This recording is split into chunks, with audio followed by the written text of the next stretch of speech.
오늘은 무명성 신앙인이라는 제목으로 하나님의 말씀을 함께 나누겠습니다. 제가 몇 년 전에 아주 즐겨보던 TV 프로그램이 하나 있습니다. 혹시 아실런지 모르겠는데요. 경연 프로그램인데 Sing Again이라는 경연 프로그램입니다. 그 프로그램은 인기가 예전 같지 않거나 아니면 예전에 앨범은 냈지만 전혀 알려지지 않은 가수들이 나와서 자신의 이름을 숨기고 숫자로 자신을 표현합니다. 몇 호 가수, 뭐 1호, 2호 이렇게 호로 붙여서 그 무명 뒤에 서서 이제 경연을 통과해서 이제 어느 정도 수준에 다다르게 되면 자신의 이름을 드러낼 수 있는 그런 오디션 프로그램입니다. 그 중에서 이제 시즌 1에 그 우승자가 이승윤이라고 하는 가수였는데요. 굉장히 주목을 받았습니다. 흥미로운 것은 이분이 그 백준영 기념교회 원로 목사님이신 이재철 목사님가 은퇴하실 때 거침없이 나를 버려라 이렇게 이야기를 하셨는데 그분의 셋째 아들입니다. 홍성사라는 출판사 유명한 그 양화진에 있는 백준영 기념교회 거기에 셋째 아들이었습니다. 이분을 굉장히 좋아했어요. 저희랑 저희 가족이 다 좋아했습니다. 저희 애가 이제 저희 딸이 유치원 때인데 심지어 이제 이분이 막 이슈가 되니까 방송에서 이제 예고를 하잖아요. 다음 주 예고에 이제 이분 무대가 나온다는 거예요. 그래서 저희 딸이 일주일 동안 기다렸습니다. 그래서 이제 본방을 사수를 딱 하는데 끝날 때가 거의 다 됐는데 안 나오는 거예요. 마지막에 이 사람이 나왔습니다. 근데 너무 안타깝게도 기타를 잡고 땅 하는 순간 끝나는 거예요. 프로그램이 약간 그 악마의 편집이라고 하나요? 저희 애가 울었어요. 나 이 가수님 보고 싶었는데 못 나온다고 막 우는데 제가 이 나쁜 방송국놈들 막 이러면서 했던 기억이 납니다. 아무튼 이제 이분이 너무 좋아서 저희가 이제 이름을 저희가 뭐 밝혀지지 않았지만 인터넷 찾으면 나오니까 알고 있었어요. 그래서 다른 곡들이 뭐가 있나 이분이 쓴 곡들을 찾아보았는데 무명성 지구인이라는 곡을 이 사람이 노래를 불렀던 그것을 제가 발견을 했습니다. 제가 노래를 들어보는데 가사도 너무 좋고 노래도 너무 좋은 거예요. 아마 이제 무명 가수인 자신의 마음을 담아서 노래한 것으로 보이는데 제가 잠깐 가사의 일부를 소개해드리겠습니다. 안 보이시죠? 제가 그냥 읽어드릴게요. 이름이 있는데 없다고 해 명성이 없으면 이름도 없는 걸까? 이름이 있는 것만으로 왕이 부릴 수 없는 그런 곳은 없을까? 아무리 그래도 무언가인데 아무것도 아니래 필요치 않으면 곱씹어 볼수록 아무것도 없는 사막이란 말은 너무나 잔인해. 사막에는 모래도 언덕도 바람도 달 그림자도 있는데 샘이 숨겨져 있지 않은 사막이라도 아름다울 순 없을까? 안녕, 난 무의미한 발자취야. 반가워, 내 이름은 아무개 기억할 필요는 없어. 이름 없는 생물의 종만 1000만 개체라는데 이름 하나 새기지 않고 사는 삶도 자연스러울 수 있단 거잖아. 삶이란 때 빼고 광내거나 아니면 내 빼고 성내거나일까? 신에게 이름을 물었더니 신이 말하길 난 이름이 없어. 이런 가사로 되어 있습니다. 아마 가사를 이제 살펴보면 명성이 없는 것이 무가치한 것인가라는 질문을 던지고 있는 것 같아요. 가사가 마음에 와닿더라고요. 우리는 그런 속담이 있잖아요. 호랑이는 죽어서 가죽을 남기고 사람은 죽어서 이름을 남긴다. 이런 속담이 있듯이 어떻게든지 이름과 명성을 세우고 싶어하는 것이 우리네 인간사인 것 같습니다. 죽으면 모든 것이 사라진다는 생각 때문인지는 모르겠으나 어떻게든 자신의 흔적을 세상에 남기기 위해서 그것을 이제 이름을 남기는 행위로 애를 쓰는 것처럼 보일 때가 있습니다. 그런데 여러분 이 무명성 지구인이라는 곡에서 제가 방금 읽어드린 가사의 맨 마지막에 어떤 구절이 나오냐면 신에게 이름을 물었더니 신이 말하길 난 이름이 없어 라고 하는 가사가 나오는데요. 이 부분이 굉장히 마음에 와닿더라고요. 왜냐하면 이건 하나님이 말씀하신 내용이기 때문입니다. 출애굽기 3장 13절부터 14절까지 내용을 살펴보면 이 모세가 하나님으로부터 부르심을 받고 소명을 받는 장면에서 하나님께 모세가 묻습니다. 당신의 이름이 무엇입니까? 그때 하나님께서 말씀하시죠. 나는 스스로 있는 자다. 새 번역을 살펴보면 나는 나다 라고 말합니다. 영어 성경을 살펴보면 모세가 What is his name? 당신의 이름 무엇입니까? 물어보는데 하나님이 이렇게 대답하는 거예요. I am who I am. 나는 그냥 나다. 나는 이름이 없어. 나는 나일 뿐이야. 이렇게 말하는 것입니다. 여러분, 이것이 무슨 의미일까요? 하나님이 자신의 이름을 여호와라든지 다른 이름으로 계시하시지 않고 그냥 나로 지칭하셨다는 것은 굉장히 놀라운 사실을 내포하고 있습니다. 여러분, 이름을 짓는 것은 주인의 권리입니다. 창조해낸 사람의 권리인 것이죠. 쉽게 말하면 여러분 이제 아내랑 해서 아이를 낳으면 그 아이의 이름 누가 짓습니까? 부모님이 짓잖아요. 그러니까 부모님이 할아버지나 할머니가 지을 수는 있지만 그건 부모가 그 이름 짓는 권한을 부모에게, 그 할아버지 할머니에게 양도했기 때문에 있는 거죠. 그러니까 창조해냈기 때문에 그 창조한 그 상태의 피조물의 이름을 짓는 것은 창조자가 가지는 권리입니다. 여러분, 창세기에서 하나님께서 사람을 지으시고 아담이 동식물들을 불러다가 이름을 짓는 장면이 등장하잖아요. 원래 이름 하나님이 지어야 하는데 하나님께서 아담에게 자신의 역할을 내어주셔서 아담이 대신 이름을 짓습니다. 아담이 이름을 짓지 않은 유일한 존재가 바로 하나님입니다. 왜냐하면 하나님이 창조주이시기 때문에, 원래부터 있던 존재이기 때문에, 이름을 붙여줄 만한 다른 존재가 없기 때문에 나는 그냥 나, 이름이 없던 분이 바로 우리 하나님이십니다.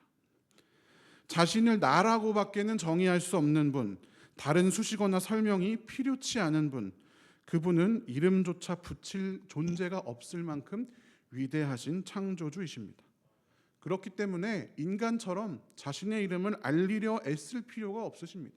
그래서 나는 그냥 나다라고 말씀하셨습니다. 하나님께서는 모세에게 이 이름을 알려주시면서 내 이름, 모세 너의 이름을 알리려 애쓰지 마라. 네 이름보다 중요한 것은 나는 나다라고 하는 내 이름이다. 내가 너를 보냈다는 사실이 훨씬 중요하다라고 말씀하십니다. 그래서 빌립보서 2장에서 모든 이름 위에 가장 뛰어난 이름 예수의 이름을 우리에게 주셨다라고 말씀하고 계시죠. 신앙인들은 나는 나다라고 말씀하신 하나님의 이름을 붙들며 살아가는 사람들입니다. 그런데 그럼에도 불구하고 우리는 신앙인임에도 불구하고 하나님의 이름을 붙들고 살기보다는 여전히 우리의 이름을 내고자 애를 쓰는 경우가 많은 것 같습니다. 예수의 이름을 소유하고도 여전히 위대한 인물, 다른 사람들에게 영향을 많이 끼치는 인물이 되고 싶어 합니다. 그래서 이렇게 생각합니다.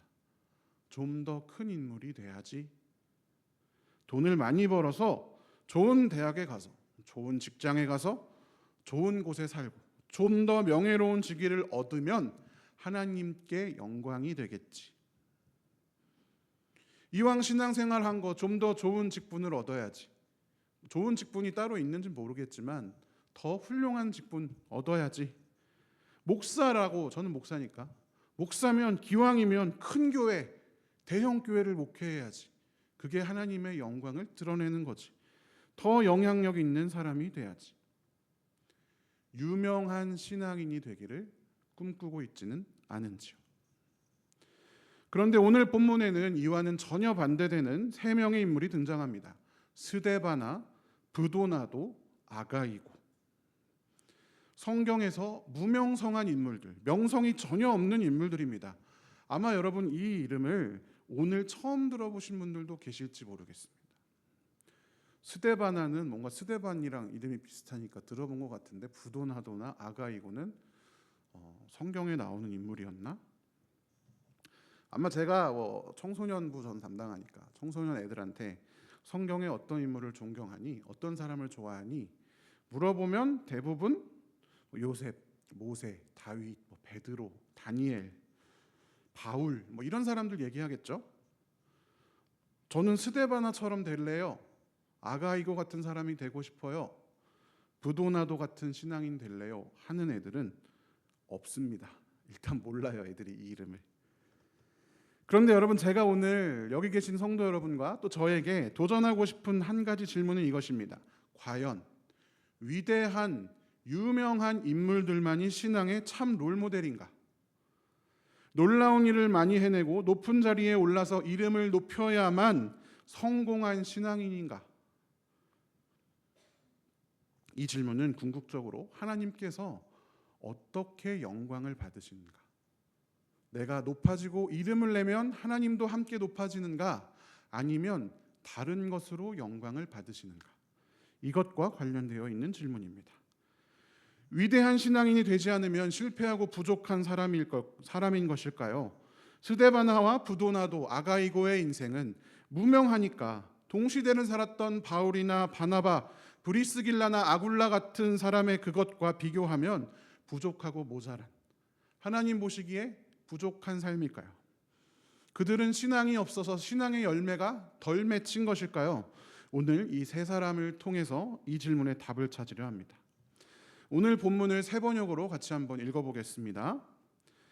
나는 스데바나와 부도나도와 아가이고가 온 것을 기뻐합니다.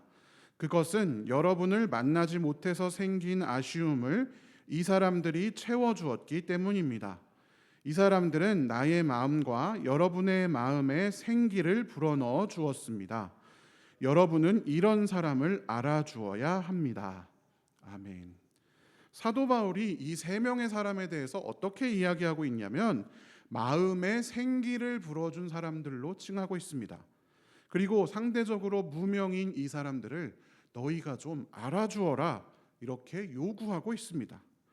이들은 과연 어떤 사람들이었기에, 어떤 역할을 하였기에 사도 바울이 이렇게 이 사람들 때문에 나는 마음에 생기가 생겼다, 이 사람들 좀 알아줘라 이렇게 이야기를 하고 있는 것일까요? 스데바나와 부도나도와 아가이고는 결론적으로 말씀드리면 고린도 교회의 편지를 바울에게 가져온 사람들이었던 것으로 보입니다. 오늘 본문에 자세히 살펴보면 이들의 방문을 가리켜서 왔다라고 표현을 하고 있습니다. 그러니까 이 사람들이 어디서 온 것이죠. 그리고 여러분들을 만나지 못해 생긴 아쉬움을 이 사람들이 와서 채워주었다 이렇게 묘사합니다.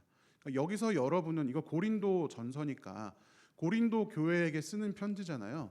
그러니까 고린도 교인들을 만나지 못하는 아쉬움들을 이 사람들이 와서 채워주었다라고 하는 거 보니까 아마 이 세 사람은 고린도 교회의 교인이었고 고린도 교회로부터 어떤 소식을 가지고 사도 바울에게 찾아온 것으로 보입니다.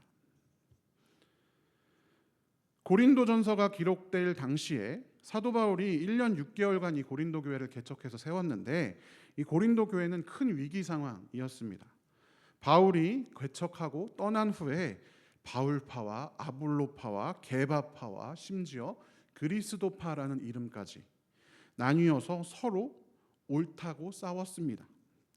성령의 은사를 둘러싸고 논쟁이 일어나기도 하고 성찬을 둘러싸고 논쟁이 발생하기도 했습니다. 여러모로 교회 안에 평안이 없고 위기 상황이었습니다. 사도 바울이 힘겹게 세워놓은 사랑의 공동체가 각기 찢어지기 직전이었습니다. 고린도 전서와 고린도 후서는 이런 소식을 전해 들은 사도 바울이 고린도 교회 성도들에게 보낸 답신입니다. 그럼 이때 사도 바울은 어디 있었기에 편지를 보내야 했을까? 사도 바울은 3차 전도 여행 중 에베소 교회에 3년 동안 머물러 있던 상황이었습니다.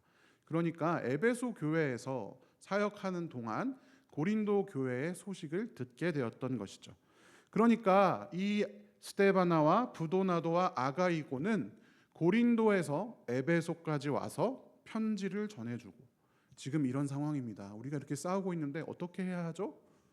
물어보고 사도 바울이 쓴 답신 고린도 전서를 가지고 다시 고린도 교회에 돌아가는 역할을 수행하였습니다. 자, 그럼 고린도부터 에베소까지 얼마나 걸리냐? 자, 여기 지도가 있는데요. 에베소는 터키 지역에 있고요. 고린도는 오늘날의 그리스 지역에 있습니다. 고린도에서 에베소까지 가는 방법은 두 가지입니다. 첫 번째는 위에 빨간색으로 이렇게 삥 돌아가는 육로를 통한 방식입니다. 사도 바울이 전도 여행을 할 때 이 길을 택했습니다. 또 한 가지는 이 겐그레아라는 도시에서 배를 타고 바로 고린도로 건너가는 방법이었습니다. 자, 그러면 둘 중에 당연히 해로가 가까워 보이잖아요. 그런데 옛날에는 여러분 배를 타는 게 오늘날처럼 정기 운항 편이 있어서 승선권을 사면 배를 탈 수 있는 게 아니라 무역선이라든지 아니면 공무로 돌아다니는 배에 빈자리가 있으면 사정해서 타는 그런 방식이었습니다. 그러니까 정기적이지 않은 거죠. 거기다가 여러분 저 지역이 에게해잖아요. 해적이 들끓는 지역이었습니다. 그러니까 위험하기도 했겠죠. 그래서 보통 사람들이 다 육로로 다녔습니다. 그래서 사도 바울도 전도 여행 때 육로로 다녔죠. 근데 육로는 보시다시피 한참 돌아가야 되는 거리입니다. 무슨 말씀을 드리냐? 이 사람들이 배를 탔는지 육로로 갔는지 알 수가 없지만 어쨌든 배를 타는 것도 엄청 어려운 일이고 육로로 가는 것도 쉽지 않은 길이었다라는 것입니다. 이 여정을 이 세 사람은 고린도 교회를 온전히 세우기 위한 일편단심으로 생업도 다 제쳐두고 사도 바울을 향해 달려갔던 사람들이었습니다. 먼 거리의 위험하고 힘든 여정이었음에도 교회의 회복, 공동체의 회복을 위해서 기꺼이 섬기며 그래서 사도 바울을 찾아가 바울과 교인들의 마음에 상호 간의 생기를 불어넣는 사람이 바로 이 세 명이었던 것입니다. 여러분 성경에 부도나도와 아가이고는 이 언급이 끝입니다.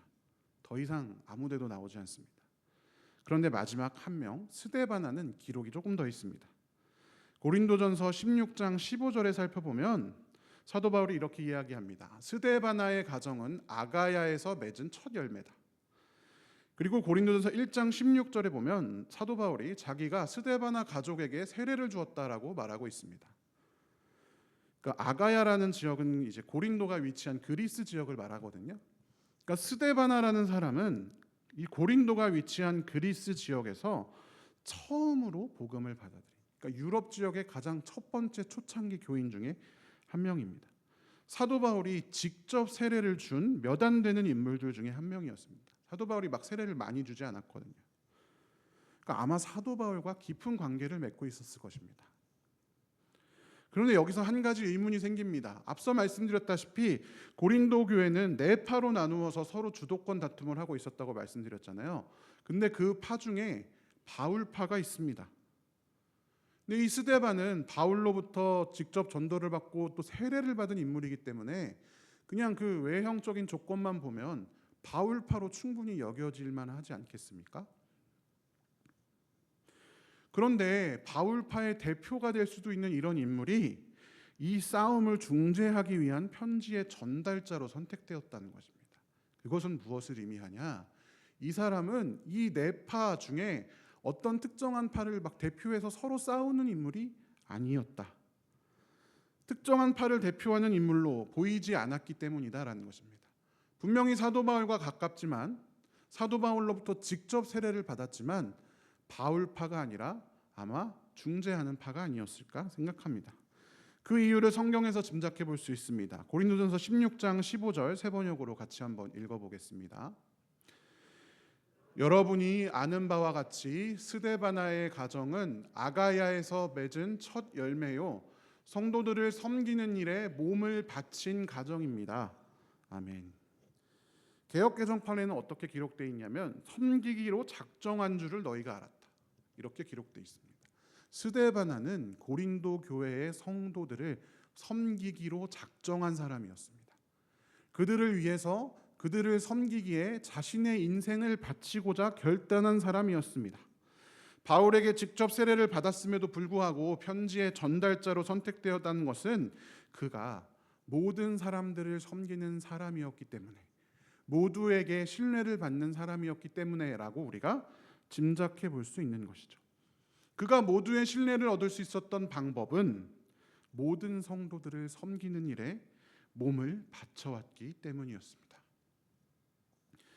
각 파에서 앞장서서 서로 옳다고 주장하는 그 순간에도 아마도 그는 그 논쟁에 휘말리지 않고 묵묵히 성도들을 섬기는 일을 감당했을 것입니다. 섬기기로 작정한 사람처럼 나는 딴 건 모르겠고 섬기기로 작정했어.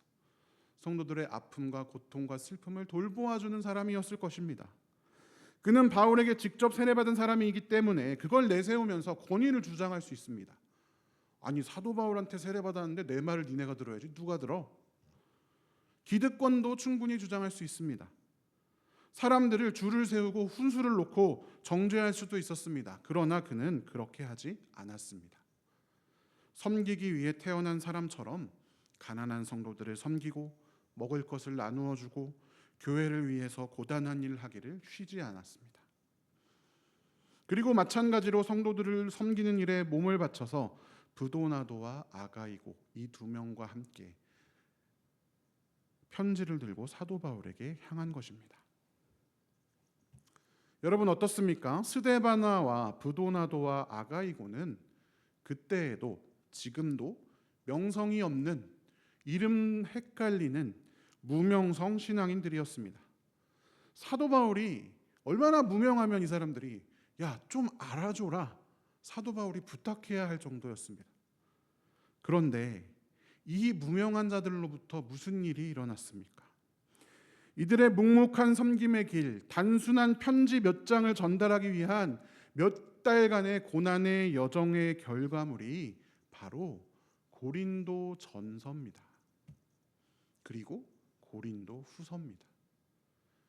그들의 수고는 사랑에 대한 놀라운 진리를 담고 있는, 고린도전서 13장이 사랑장이잖아요. 내가 천사의 말을 한다 해도 사랑이 없으면 아무것도 아니다. 그 귀한 진리의 말씀을 오늘날 우리에게까지 전달하게 하는 놀라운 일을 했습니다. 무명인처럼 보이지만 사실상 고린도 교회와 바울 사이를 이어주고 교회가 다시 세워지는데 결정적인 역할을 하고, 또 그들로부터 오늘날 우리에게 이르기까지 고린도 전후서의 귀한 복음들이 그들의 무명함으로부터 전달되어 왔습니다. 무명한 신앙인들의 드러나지 않는 작은 일, 당시에는 누구도 그 소소한 일들의 수고로움을 잘 알지 못했습니다. 그렇기 때문에 사도 바울이 알아줘라, 부탁해야 했습니다. 그리고 그 이후로도 이들은 전혀 성경에 등장하지 않습니다.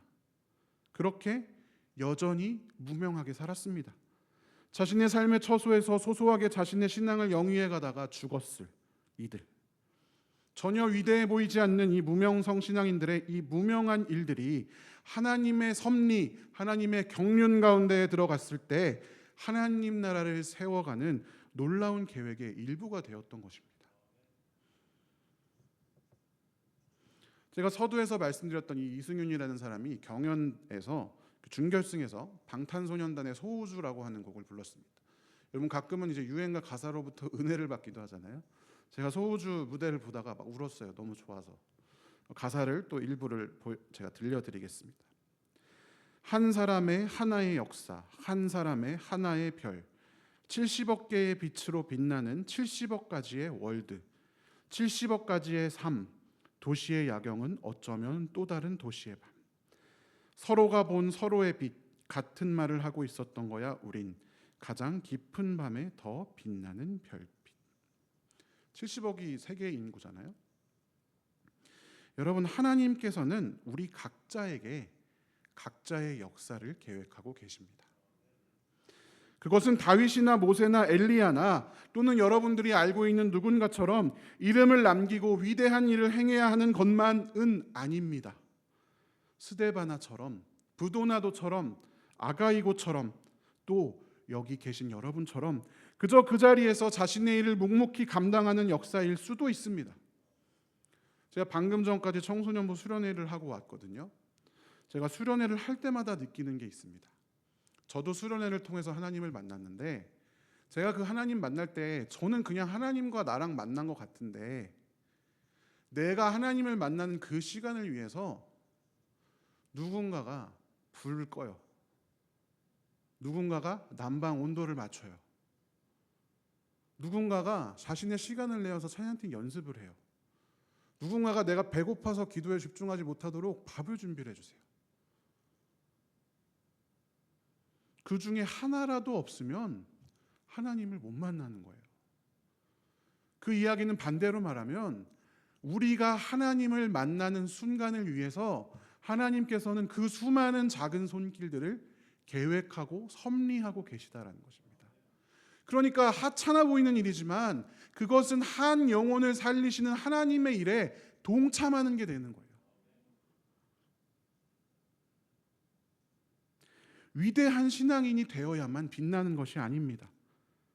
부자의 수많은 헌금보다 과부의 두렙돈 섬김을 예수님께서 귀하게 여기셨던 것처럼 비록 우리가 명성은 없을지라도 설령 내가 아무리 해도 우리 교회 아무도 몰라준다 할지라도 사회적으로 세상적으로는 초라한 인생이고 실패한 인생처럼 보인다 할지라도 우리가 하나님의 뜻을 매 순간 최선을 다해 선택하고 매 순간 성도들을 섬기기 위해 작은 일에 충성하고 그 선택에 신실하게 책임을 지며 살아가는 모습을 통해서 우리는 하나님 나라에서 그 어떤 신앙인보다도 밝게 빛날 수가 있습니다.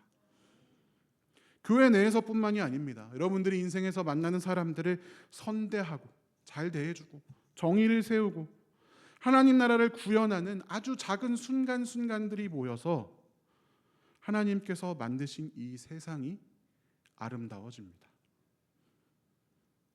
내가 빛나지 않을까 봐, 나는 아무것도 못하는 무력한 자일까 봐 걱정하고 포기하고 남을 부러워하고 있지 마십시오. 여러분의 빛을 덮어두고 가리지 마십시오. 우리는 비록 명성은 없는 신앙인일지 모르지만 무명하지만 빛나는 별들입니다. 무명성, 무명하나 별인 것입니다. 이것은 싸구려 자기 연민이 아닙니다. 예수님께서 준엄하게 이렇게 말씀하셨습니다. 너희는 세상의 빛이다. 산 위에 세운 마을을 숨길 수 없다. 사람이 등불을 켜서 말 아래에다 내려놓지 아니하고 등경 위에다 놓아둔다. 그래야 등불이 집안에 있는 모든 사람에게 훤히 비친다. 이와 같이 너희 빛을 사람에게 비추어서 그들이 너희의 착한 행실을 보고 하늘에 계신 너희 아버지께 영광을 돌리게 하여라. 아멘. 이게 하나님께 영광을 돌리는 유일한 방법입니다. 우리가 이름을 내는 게 아니라 우리가 빛으로 존재하는 것이 하나님께 영광을 돌리는 방법입니다. 비록 무명성, 명성이 없는 무명한 신앙인일지언정 우리는 무명하지만 빛나는 별이다 라는 사실을 기억하시기 바랍니다. 잊지 마십시오. 위대한 업적이나 대단한 이름을 남겨야만 훌륭한 신앙인이 되는 것이 아닙니다. 무명한 자 같으나 주님께 유명하고 어느 누구도 대신할 수 없는 귀한 빛들이 바로 여러분들입니다.